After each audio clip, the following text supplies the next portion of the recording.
হাওয়া আলাইহিস সালামের নাম অনুসারে নামকরণ করা হয়েছে জেদ্দা বলে। জেদ্দাকে মানে জাদ্দাতুন মানে দাদি, মানে যে সবচাইতে বুড়া বেশি হয় তাকে কি কয়? দাদি। দাদি। তাহলে হাওয়া আলাইহিস সালাম আমাদের দাদি না? আচ্ছা, আম্মাজান হাওয়া, তাহলে আমার ছেলে তার ছেলে তার ছেলে তার ছেলে, ইনি যখন বুড়ো হয়ে গেলেন তখন ইনি জেদ্দা আসলেন। আর এরই নাম অনুসারে এই শহরের নাম হচ্ছে জাদ্দাতুন মানে দাদি, এই জন্য এই শহরের নাম হচ্ছে জিদ্দা। হ্যাঁ, দাদির শহর। এই হলো তার কবর।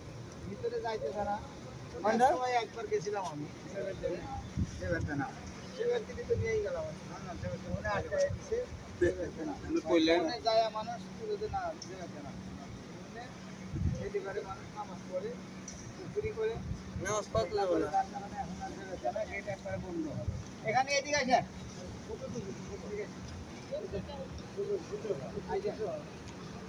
এখানে সবাই দুনিয়ার প্রথম মহিলাটা এখানে শুয়ে আছে।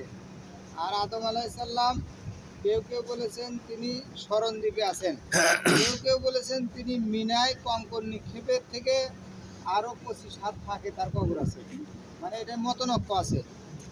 আর হাদিস শরীফের ভিতরে আসছে যে আদম আলাইহিস সালাম তার 11 পুত্র, 11 নম্বর পুত্রের নাম ছিল শীষ আলাইহিস সালাম। তিনি অসুস্থ হওয়ার কারণে তিনি হলো ভারতবর্ষে গেছিলেন, সেখানে যাওয়ার পর তিনি আর ফিরে আসতে পারেন নাই, সেখানে তার কবর হয়েছে, বুঝছেন?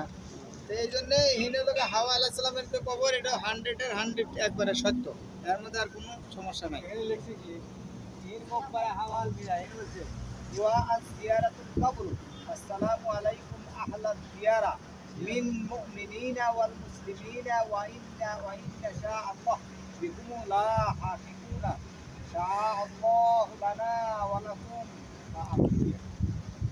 দোয়া লিখছি।